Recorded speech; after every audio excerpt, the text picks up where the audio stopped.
बिस्मिल्लाहिर्रहमानिर्रहीम। अस्सलाम वालेकुम अजीज़ तुल्बा। आज हम law of dimension marginal utility discuss करेंगे। इसे ना सिर्फ हम टेबल की मदद से एक्सप्लेन करेंगे बल्कि इसकी ग्राफिकल डिमॉन्स्ट्रेशन भी करेंगे। अजीज़ तुल्बा, सबसे पहले हम ये देखते हैं कि ये जो लॉ है जो कि बेस्ड करता है मार्जिनल यूटिलिटी पर। सबसे पहले हम मार्जिनल यूटिलिटी को अंडरस्टैंड करते हैं और इससे पहले हमें ये देखना है कि ये यूटिलिटी क्या होती है और फिर हम ये देखेंगे कि इसको लॉ क्यों कहा गया। मैंने पहले भी जिक्र किया था कि हर चीज़ में यूटिलिटी मौजूद होती है। यूटिलिटी क्या है कि किसी भी चीज़ में इंसानी ख्वाहिश को पूरा करने की कुव्वत को यूटिलिटी कहते हैं। दुनिया की हर शय में यूटिलिटी मौजूद है। अब आते हैं मार्जिनल यूटिलिटी पे। मार्जिनल यूटिलिटी बेसिकली क्या है कि जब आप किसी चीज़ का एडिशनल यूनिट कंज्यूम करते हैं तो जो एडिशनल सेटिस्फैक्शन, जो एडिशनल यूटिलिटी आपको मिलती है उसे मार्जिनल यूटिलिटी कहते हैं। यानी कि किसी चीज़ का एक्स्ट्रा यूनिट कंज्यूम करने से जो एक्स्ट्रा यूटिलिटी आपको मिलेगी that will be the marginal utility. अजीज तुल्बा, मार्जिनल यूटिलिटी का concept first time William S Jevons ने 1871 में इसको यूज किया, यानी कि इसको प्रेजेंट किया। अब हम ये देखते हैं कि इसने लॉ की शक्ल क्यों इख्तियार की। जैसा कि डियर स्टूडेंट्स, ये एक यूनिवर्सल ट्रुथ है, एक रियलिटी है कि जब आप किसी चीज़ का मुसलसल और लगातार यूज़ करेंगे तो उस चीज़ के लिए जो आपकी ख्वाहिश होगी वो क्या होगी, ग्रेजुअली कम होगी।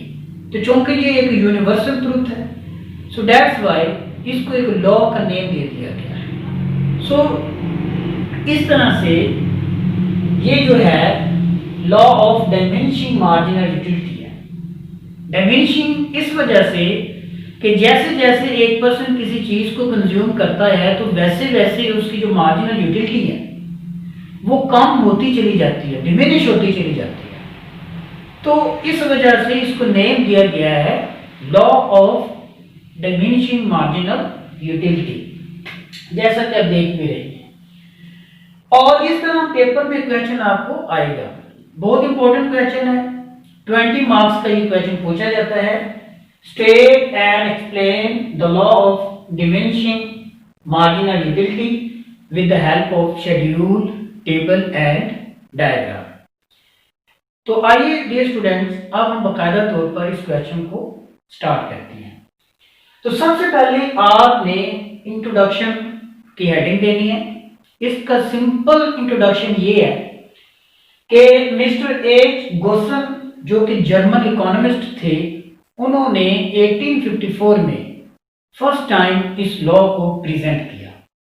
Later on doctor Alfred Marshall ने इस लॉ में मजीद अपना जो कंट्रीब्यूशन है वो पेश किया और कुछ इस तरह से उन्होंने law of diminishing marginal utility को डिफाइन किया।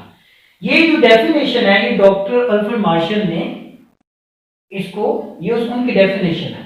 He says that the additional utility, additional means extra utility, which a person derives from an increase of his stock of a thing diminishes with every increase in the stock that he already has। Simply वो ये कहना चाहता है कि जैसे जैसे एक शख्स के पास उसके स्टॉक में किसी चीज का इजाफा होता चला जाएगा वैसे वैसे जो मार्जिनल यूटिलिटी है उसके लिए डिमिनिश होती चली जाएगी, यानी कि कम होती चली जाएगी। उसके बाद एक और डेफिनेशन है, इसमें आप देख सकते हैं कि other things being equal that is too much important. इसको अंडरस्टैंड करने की जरूरत है कि अदर थिंग्स से मतलब क्या है, इसको हम समझते भी हैं। ये इस लॉ की अजम्पशंस हैं कि उस वक्त ये लॉ दुरुस्त साबित नहीं होगा जब तक other things remaining the same नहीं होगा, यानी कि कुछ चीजों को हम कांस्टेंट नहीं रखेंगे, उसको हम बाद में डिस्कस भी करते हैं। Are successive increase in the stock of a commodity, the marginal utility diminishes constantly। यानी कि लगातार एक स्टॉक में अगर इजाफा होता चला जाएगा, other things remaining the same, तो मार्जिनल यूटिलिटी में क्या होगी, कमी होगी, उसमें भी कॉन्स्टेंटली कमी होगी। तो वेरी सिंपल जो डेफिनेशन है वो ये है कि other things remaining the same, marginal utility becomes smaller and smaller if more of a commodity a person has। यानी कि marginal utility कम से कम होती चली जाएगी अगर किसी शख्स के पास उस स्पेसिफिक कमोडिटी की जो मिकदार है उसमें इजाफा होता चला जाएगा। Other things remaining the same, ये कानून की अजम्पशंस हैं। जब तक ये एज इट इज नहीं रहेंगी उस वक्त तक ये जो लॉ है ये एप्लीकेबल नहीं होगा। डियर स्टूडेंट्स, आइए अब हम इस लॉ की एक्सप्लेनेशन करते हैं थ्रू शेड्यूल और table. This is a table और वी सपोज दैट एक पर्सन है जो कि एप्पल्स को वो ईट करता है। अब देखते हैं कि एप्पल दुनिया की हर शहर में यूटिलिटी मौजूद है, तो एप्पल्स में भी यूटिलिटी अवेलेबल है। Up there are three columns in the table. In the first column, units of apples are shown. In the second column, total utility is shown, or in the third column, marginal utility is shown. You can see that 7 apples are here. When you consume the first apple, you eat first apple, the total utility is 10, the marginal utility is also 10, and when he consumes second apple, the total utility goes to 18 and the marginal utility is 8। मैंने जैसा कि already आपको बताया था कि marginal utility की definition बताई थी कि एक्स्ट्रा यूनिट को कंज्यूम करने से। अब एक्स्ट्रा कैसे है कि एक यूनिट का आपने इजाफा किया है, उस एक्स्ट्रा यूनिट को कंज्यूम करने से आपको यानी कि पहले से 10 मिली थी तो सेकंड वन को कंज्यूम करने से 8 मिली है कंजम्पशन। क्यों? क्योंकि आपकी ख्वाहिश पूरी हो चुकी है, अब आपकी ख्वाहिश थोड़ी रह गई है, तो इस वजह से मार्जिनल यूटिलिटी भी कम होना शुरू हो गई है एंड सो ऑन। आप देख रहे हैं कि जो मार्जिनल यूटिलिटी कैसे आती है कि अगर टोटल यूटिलिटी में से पहले वाली टोटल निकाल दें तो आपके पास क्या आ जाती है, मार्जिनल यूटिलिटी आ जाती है। आपने थर्ड एप्पल कंज्यूम किया तो 24 टोटल यूटिलिटी आपको मिली है तीनों एप्पल्स को कंज्यूम करने से। तो टोटल यूटिलिटी में कितना चेंज आया थर्ड एप्पल को यूज करने से, कंज्यूम करने से 6, तो 6 is the marginal utility. And you can see that कि मार्जिनल यूटिलिटी ग्रेजुअली क्या हो रही है, डिक्रीज हो रही है। क्यों? क्योंकि आप लगातार इसकी जो कंजम्पशन है वो कर रही है। जैसे ही आपने 6 एप्पल की कंजम्पशन की, यू कैन सी दैट कि मार्जिनल यूटिलिटी क्या हो गई है, 0 हो गई है। क्यों? क्योंकि जो कंज्यूमर की सेटिस्फैक्शन है, कंज्यूमर की जो ख्वाहिश है वो मुकम्मल तौर पर पूरी हो चुकी है। Consumer is fully satisfied. Consumer की जो एक एप्पल खाने की ख्वाहिश थी वो पूरी हो चुकी है। अब मजीद उसको एप्पल खाने की जरूरत नहीं है। अगर उसको फ्री भी एप्पल मिलता है तो उसे फिर भी ईट नहीं करना चाहिए। क्यों? क्योंकि अगर वो more unit of apple consume करता है तो क्या होगा कि marginal utility becomes to negative हो जाएगी। नेगेटिव मीन्स टू से कि उसके बॉडी में कुछ प्रॉब्लम्स होना शुरू हो जाएंगे अगर वो इसकी कंजम्पशन जारी रखता है। तो आप देख रहे हैं कि मार्जिनल जो यूटिलिटी है बेसिकली ग्रेजुअली क्या हो रही है, डिक्रीज हो रही है। क्यों? क्योंकि जैसे जैसे आप इसका लगातार यूज कर रहे हैं, कंज्यूम कर रहे हैं, उसकी वजह से जो आपकी ख्वाहिश है एक कंज्यूमर की आहिस्ता आहिस्ता क्या होती है, पूरी होती चली जाती है। तो जैसे जैसे आपकी ख्वाहिश पूरी होती चली जाएगी वैसे वैसे मार्जिनल यूटिलिटी भी कम होती चली जाएगी और एक स्टेज ऐसी आएगी कि मार्जिनल यूटिलिटी जीरो हो जाएगी। और उसके बाद में अगर कंज्यूमर जारी रखता है कंजम्पशन एप्पल्स की तो क्या होगा कि जो यूटिलिटी होगी मार्जिनल वो नेगेटिव हो जाएगी।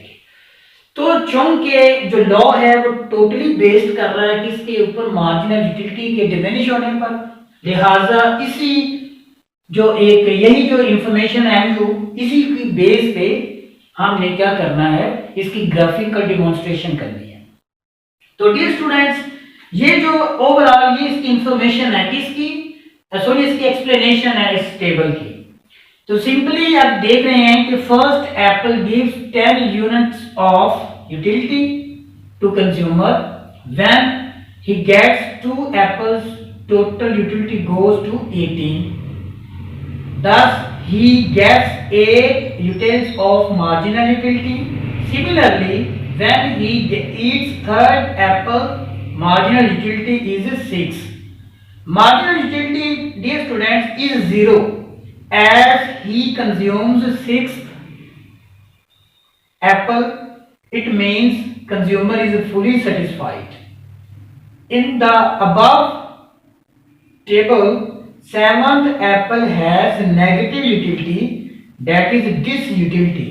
So 7th यूनिट को कंज्यूमर को ईट नहीं करना चाहिए, आया कि उसे ये फ्री मिले। तो लॉ बेसिकली क्या है कि जैसे जैसे कंज्यूमर अपनी कंजम्पशन जारी रखी हुई है तो वैसे वैसे क्या हो रहा है कि marginal utility goes to decrease हो रहा है और एक ऐसी सिचुएशन आई है कि वो जीरो हो गया और एक ऐसी सिचुएशन आई है नेगेटिव भी हो गया। तो दैट इज द लॉ। जब टोटल यूटिलिटी क्या हो रही है वो आस्ता आस्ता यानी कि बढ़ तो रही है लेकिन स्लो रेट से, और जब एमयू जीरो रही है तो marginal utility reaches total utility reaches at its maximum level, और उसके बाद जैसे ये नेगेटिव हुई है टीयू क्या हो गई है, कम होना शुरू हो गई है। So there is a relationship between marginal utility and total utility. जी डियर स्टूडेंट्स, अब हम डिस्कस करते हैं इस लॉ की ग्राफिकल डिमोन्स्ट्रेशन कि ग्राफिकली इसको कैसे हम रिप्रेजेंट कर सकते हैं मार्जिनल यूटिलिटी के कॉन्सेप्ट को।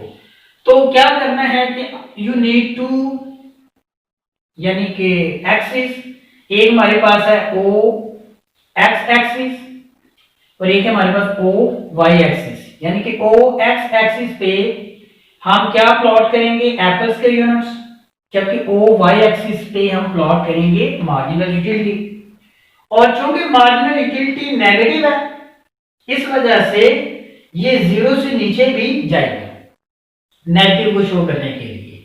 और यहां पे हमने मार्जिनल यूटिलिटी ही को क्यों बेस्ड किया है, क्योंकि ये लॉ ही बेस्ड कर रहा है मार्जिनल यूटिलिटी पे, और इसी वजह से हमने यहां पे मार्जिनल यूटिलिटी को कीप किया है। ठीक है, तो सिंपली ओ वाई एक्सिस और ओ एक्स एक्सिस, ओ एक्स एक्सिस पे आपने एप्पल के यूनिट्स को प्लॉट किया, जबकि ओ वाई एक्सिस पे आपने मार्जिनल यूटिलिटी को प्लॉट किया। जी डियर स्टूडेंट्स, अब आपने मार्जिनल यूटिलिटी की कर्व को कैसे गेन करना, सिंपली यहां पे आपने मार्जिनल यूटिलिटी आपने रखनी है, वो ज्यादा से ज्यादा कितनी है 10, इक्वल इंटरवल के साथ आपने 10 तक आपने इसको प्लॉट कर दिया। उसके बाद जितना इंटरवल आपने इधर रखना है इतने इंटरवल के साथ आपने यूनिट्स को भी इधर रख दिया। और अब आपने ये देखा कि पहला जब आपने एप्पल का यूनिट कंज्यूम किया तो एमयू कितनी थी 10, तो आपने क्या किया कि एक पॉइंट गेन किया ए, इन दोनों को जहां पे ये एक बन रहा है इसके बिल्कुल ऑपोजिट और इसके बिल्कुल ऊपर ये पॉइंट हमें गेन हुआ। उसके बाद हमने देखा कि सेकंड एप्पल की कंजम्पशन पे एमयू हमें कितनी मिली है 8, तो ये पॉइंट हमें मिल गया। तो ये करने की बजाय मैं एक आपको तरीका बताता हूं सिंपल। एक ये पॉइंट आप गेन करें और उसके बाद आप ये देखें कि किस यूनिट पे MU 0 है। जिस यूनिट पे MU 0 है, 6th यूनिट पे MU क्या है, 0 है। तो एक पॉइंट ऑलरेडी आपने वो ले लिया। अब आपने एक स्केल लिया, स्केल की मदद से आपने डायरेक्टली ये जो लाइन है ना, इसको ड्रॉ कर दिया। उसके बाद आप इन पॉइंट्स को मिला दें तो कोई प्रॉब्लम नहीं है, ठीक है। और एक पॉइंट ये वाला, क्योंकि 7वें यूनिट पे हमने ये भी शो करना है कि MU नेगेटिव हो गई है। तो इन पॉइंट्स को डियर स्टूडेंट्स मिलाने से क्या गेन हो जाएगा, मार्जिनल यूटिलिटी कर्व गेन हो जाएगा, जो कि नेगेटिवली स्लोप्ड कर रहा है, यानी कि it moves from left upward to right downward, यानी कि इसकी जो मूवमेंट है वो अपवर्ड टू डाउनवर्ड भी है, राइट टू लेफ्ट भी है। जब ये मूव करता है from upward to right downward, यानी कि अपवर्ड टू डाउनवर्ड को मूव करते हैं, तो इसका मतलब ये होता है कि वाई पे जो यूनिट्स हैं मार्जिनल यूटिलिटी के, वो क्या हो रहे हैं, कम हो रहे हैं। और जब ये लेफ्ट टू राइट मूव करता है ये कर्व, तो इसका मतलब ये होता है कि जो एक्स पे एप्पल्स के यूनिट्स हैं उसमें क्या हो रहा है, इजाफा हो रहा है, ठीक है। इसका मतलब ये होता है इसकी जो मूवमेंट है। अब इस ग्राफ की ये एक्सप्लेनेशन है, क्या एक्सप्लेनेशन है कि apples are measured along O X axis while marginal utility along OY axis. First apple gives 10 utility that is shown by the line AA, ये देखिए। उसके बाद similarly utility of other apples is shown by line B B dash, CC dash, DD dash, EE dash, F और G dash, ठीक है जी। इन lines को हम मिला दें, इन पॉइंट्स को मिला दें, तो हमें क्या गेन हो जाएगा, मार्जिनल यूटिलिटी कर्व गेन हो जाएगा, ठीक है। और ये जो F पॉइंट है, F पॉइंट एक ऐसा पॉइंट है कि जहां पे जो कंज्यूमर मुकम्मल तौर पर क्या हो चुका है, सेटिस्फाइड हो चुका है। That point is the saturation point. Saturation point का मतलब होता है कि आप नुक्ता सैरी, मीन्स टू से कि आपने जी भर कर खा लिया, अब इसके बाद अब कोई गुंजाइश नहीं है, पेट ने जवाब दे दिया है। लेकिन फिर भी अगर आप अपनी कंजम्पशन जारी रखते हैं तो क्या होगा कि जो आपको सेटिस्फैक्शन पॉजिटिव मिलनी चाहिए वो नेगेटिव में चली जाएगी। अक्सर ऐसा होता है कि जब हम एहतियात नहीं बरतते खाने में तो क्या होता है कि वॉमिटिंग भी होती है, सो मसाइल होते हैं, पेट में दर्द भी होता है। सो ये उसी वजह से होता है कि आपकी ख्वाहिश पूरी हो चुकी हुई होती है। तो इसको हमने ग्राफिकली भी शो किया है। तो आप देख सकते हैं डियर स्टूडेंट्स कि इस कर्व का अपवर्ड टू डाउनवर्ड को मूव करना ये बतला रहा है कि मार्जिनल यूटिलिटी में क्या हो रही है, कमी हो रही है। क्यों? क्योंकि जैसे जैसे आप कंजम्पशन जारी रखे हुए हैं वैसे वैसे इसकी यूटिलिटी में भी कमी आनी है। तो यही एक लॉ था कि मार्जिनल यूटिलिटी में क्या होती है, कमी होती है, ठीक है। तो डियर स्टूडेंट्स, अब ये इसकी अजम्पशंस है। अजम्पशंस बहुत ही सिंपल है, इसमें जस्ट एक चीज का आपने एडिशन करना है, it is assumed, it is assumed, ठीक है। तो आप आसानी के साथ क्या कर लेंगे कि इसकी जो अजम्पशंस हैं उनको फुलफिल कर लेंगे। तो सबसे पहली इसकी अजम्पशन ये है, अजम्पशंस बेसिकली क्या थी, other things remaining the same. अगर ये चीजें रिमेनिंग द सेम नहीं होंगी जो अजम्पशंस हैं, तो ये जो लॉ है ये एप्लीकेबल नहीं होगा, यानी कि लॉ जो है ये दुरुस्त साबित नहीं होगा। तो लॉ को प्रूव करने के लिए इन चीजों को जिसका मैं जिक्र करने लगा हूं ये एज इट इज रहेंगी, तो ये जो लॉ है ये एप्लीकेबल होगा। तो जब आप किसी चीज का लगातार यूज करेंगे तो मार्जिनल यूटिलिटी में क्या आएगी, कमी आएगी। जी तो डियर स्टूडेंट, सबसे पहले है जी, it is assumed that consumer is rational. Rational का मतलब होता है कि कंज्यूमर को अक्ल होनी चाहिए, समझदार होना चाहिए, ठीक है ना। ये ना हो कि उसको पता ही नहीं है मार्केट के बारे में कि प्राइसेस में इजाफा हो रहा है, कमी हो रही है, तो उसने क्या, उसकी चेंजिंग्स क्या होनी चाहिए डिमांड के हवाले से, बाइंग के हवाले से, तो he should be rational. Then second assumption is it is assumed that marginal utility of money remains constant, यानी कि जो एक पैसे जिन रुपयों से आपने चीजों को बाय करना है उसकी वैल्यू में भी कमी नहीं होनी चाहिए, तो ये भी अज्यूम किया गया है कि वो कांस्टेंट रहनी चाहिए। देन ये फर्ज किया गया है कि nature of a commodity should not change, यानी कि एक कमोडिटी की जो नेचर है वो चेंज नहीं होनी चाहिए। फॉर एग्जाम्पल एप्पल्स आप खा रहे हैं, आपने तीसरा एप्पल खाया, डेफिनेटली सेकंड से उसकी जो एक यूटिलिटी है वो कम होगी, अब फोर्थ वन आप कंज्यूम करने लगे हैं, तो फोर्थ वन जो है ना वो जनाब ठीक नहीं निकला, वो गला हुआ है, तो क्या होगा कि आप चौथे को छोड़ देंगे और पांचवें की ख्वाहिश आपकी ज्यादा हो जाएगी। तो इसका मतलब ये है कि जब किसी चीज की नेचर में तब्दीली आएगी तो उस वक्त जो एक आपका एटीट्यूड है, जो आपका बिहेवियर है वो चेंज हो जाएगा, एक सक्सेसिव यूनिट की तरफ आप ज्यादा माइल होंगे। तो कमोडिटी की नेचर भी चेंज नहीं होनी चाहिए। Then there should no change in the price of commodity, prices में भी चेंजेस नहीं होनी चाहिए, प्राइसेस भी रिमेन द सेम होनी चाहिए। ओके जी, कानून को दुरुस्त साबित करने के लिए हम इसको भी मान लेते हैं। Then it is assumed that units of consumption are of normal size, बिल्कुल ठीक है। ये नहीं है कि आपने पानी पीना है तो आप स्पून से पानी पीना शुरू कर लें, तो फिर तो सक्सेसिव जो स्पून आप लेंगे उसकी जो एक तड़प होगी, शिद्दत होगी, वो ज्यादा होगी, तो बजाय तो ना ही आप जग को यूज कर सकते हैं एज आ प्यास बुझाने के लिए, तो अगले जग की बारी नहीं आएगी, वो जग ही नहीं खत्म होना।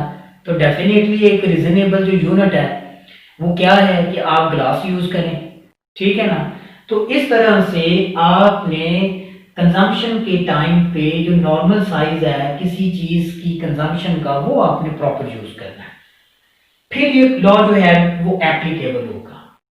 एक और अजम्पशन है कि it is assumed that utility of a commodity is independent, यानी कि जो मुख्तलिफ जो यूनिट्स हम कंज्यूम हमने किए हैं एप्पल्स की, हर एप्पल ने जो यूटिलिटी आपको देनी है उसमें वो इंडिपेंडेंट है, वो किसी के ऊपर डिपेंड नहीं कर रहा, दूसरे यूनिट्स पे डिपेंड नहीं कर रहा, हर यूनिट्स की अपनी अपनी एक यूटिलिटी है, तो किसी दूसरे पे वो डिपेंड नहीं कर रहे।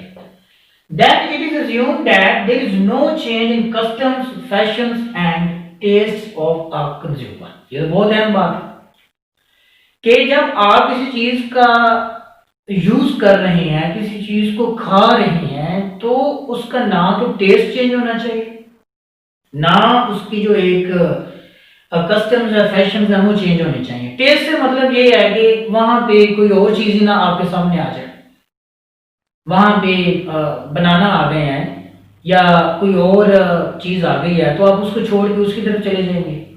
तो इसका मतलब ये है कि आपका जो टेस्ट है वो भी सेम रहना चाहिए, फैशन आपका सेम रहना चाहिए। फैशन में आपको मैं ये चीज बता दूं कि यूटिलिटी नहीं भी होगी फिर भी आप उस चीज को बाय कर लेंगे, मतलब अगर उसमें कम भी होगी तो फिर भी आप उसको बाय कर लेंगे। तो फैशन भी आपका वो सेम रहना चाहिए, फैशन भी चेंज नहीं होना चाहिए, और कस्टम्स वगैरह भी आपके वो चेंज नहीं होने चाहिए, क्योंकि कस्टम्स रवायात को मद्देनजर अगर रखा जाए तो आप तो बहुत ज्यादा पैसा लगा देते हैं उसके ऊपर, हालांकि उसमें यूटिलिटी कम भी हो तो फिर भी आप पैसा लगा देते हैं, तो उन चीजों पे इस कानून के इतलाक नहीं होता। तो बाहर कैफ इन चीजों को भी आपने कांस्टेंट रखना है। फिर वो कहता है कि it is assumed that consumption of a commodity should be continuous, लगातार आपने यूज करना है। ये नहीं है कि आपने एक रोटी खाना शुरू की है, एक खाई है और एक आधे घंटे बाद आपने शुरू कर दी है, तो फिर जो अगली जो रोटी है ना उसकी जो अफादियत आपके लिए ज्यादा होगी, ज्यादा शिद्दत होगी आपके लिए। मतलब ये है, एक और चीज मैं आपको बताता हूँ कि आप रोटी खा रहे हैं तो किसी ने एक आधी रोटी आपने खाई है और आधी रोटी जनाब किसी और ने छीन ली है, या आपको रोटियां देना बंद कर दी हैं, होना तो ये चाहिए कि आने वाली जो रोटियां हैं उनके लिए आपकी हिफाजत कम होनी चाहिए, क्योंकि आपने पहले आधी रोटी खा तो ली है, लेकिन अब आपकी जो रोटियां आपसे छीन ली गई हैं उनकी हिफाजत आपके लिए ज़्यादा हो जाएगी, क्योंकि आपकी भूख यानी कि मज़ीद तड़प आपकी ज़्यादा होगी, मज़ीद वो शिद्दत इख्तियार कर लेगी। तो जब इस तरह की चीज़ें होंगी, कंटिन्यूसली आप उसका यूज़ नहीं करेंगे तो लॉ जो है वो एप्लीकेबल नहीं होगा। कंज्यूमर की इनकम भी सेम होनी चाहिए, बदलनी नहीं चाहिए, क्योंकि आपकी इनकम चेंज होगी तो आपका जो एक ट्रेंड है, आपका जो रुझान है वो तब्दील होगा उस स्पेसिफिक प्रोडक्ट की कंजम्पशन के हवाले से। तो डियर स्टूडेंट्स, ये कुछ अजम्पशंस हैं, जब तक ये एज इट इज नहीं रहेंगी उस वक्त तक आप कानून को दुरुस्त साबित नहीं कर सकते। कुछ इस कानून की लिमिटेशंस भी हैं कि जिन पर इसका इतलाक नहीं होता। तो इसमें आपने एक वर्ड को सेट करना है, जस्ट एक जुमला आपने याद रखना है और हर एक में उसको फिट कर देना है। फॉर एग्जाम्पल नॉलेज है, the law is not applicable in case of knowledge, the law is not applicable in case of wealth and money, the law is not applicable in case of drugs and narcotics, the law is not applicable in rare collections, in rare articles, the law is not applicable in articles of fashion, यानी कि fashion में ये जो law है ये applicable नहीं होगा, knowledge में ये एप्लीकेबल नहीं होगा। नॉलेज जैसे जैसे आप गेन करते जाते हैं वैसे वैसे आपकी शिद्दत बढ़ती जाती है। लॉ ये कहता है कि भाई फर्स्ट टाइम आपने नॉलेज गेन किया तो नेक्स्ट टाइम आपकी जो एक शिद्दत है वो कम होनी चाहिए, लेकिन आपकी बढ़ती है। इट मीन्स कि नॉलेज पर इसका कोई, तो मैं ये अर्ज कर रहा था कि नॉलेज जो है ना उसके ऊपर इस लॉ का कोई एप्लीकेबल नहीं है। देन वेल्थ एंड मनी पर भी इसकी कोई एप्लीकेशन नहीं है इस लॉ की। उसकी वजह ये है कि अगर आप अपनी जितनी भी वेल्थ हासिल करनी है ना उसके बाद भी आपकी यही तड़प होगी, ख्वाहिश होगी कि मैंने मजीद वेल्थ हासिल करनी है। आप किसी इंसान के नेम पूरी दुनिया भी लगा देंगे फिर भी वो यही कहेगा कि वो जो छप्पड़ है ना नहर के करीब वो भी मुझे ही मिल जाए। तो इस तरह से इसके ऊपर भी जो लॉ है नॉट एप्लीकेबल है। ड्रग्स एंड नार्कोटिक्स की सूरत में अगर कोई अल्कोहल को यूज़ करता है या एक चर्स को यूज़ करता है तो उसके लिए वो जितनी ज़्यादा अल्कोहल और चर्स वो यूज़ करेगा, जितनी ज़्यादा वो वाइन पिएगा उतनी ही ज़्यादा उसकी तड़प बढ़ेगी नेक्स्ट के लिए। तो law is not applicable in case of drugs and narcotics.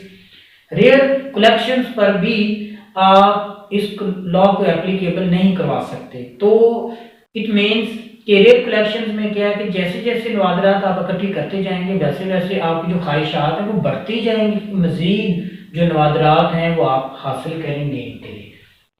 इसी तरह फैशन के ऊपर तो इसका इतलाक है ही नहीं है। तो फैशन की सूरत में भी आपने ये नहीं देखना कि आपकी जो एक यूटिलिटी है वो कम हो रही है या ज़्यादा हो रही है या ज़्यादा पैसे आपको देने पड़ रहे हैं। आपने यही करना है कि आपने फैशन ही को आपने प्रेफर करना है। तो अजीज़ तुलबा, इस लॉ की इम्पोर्टेंस के भी कुछ पॉइंट्स अवेलेबल हैं जो कि आपको वो डिस्क्रिप्शन में मिल जाएंगे, तो वहाँ से आपने उसको प्रॉपर लेना है। और आज हमने फाइनली एक प्रॉपर कॉम्प्रिहेंसिव जो क्वेश्चन है law of diminishing marginal utility को with the help of schedule and graph की मदद से एक्सप्लेन किया और ये देखा कि ये लॉ क्या है।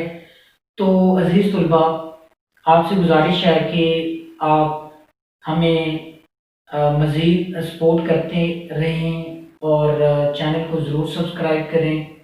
आप जब कमेंट्स करते हैं या इसको शेयर करते हैं तो हमें इंस्पिरेशंस मिलती हैं। तो मुझे इजाज़त दीजिए, अपना ख्याल रखिए।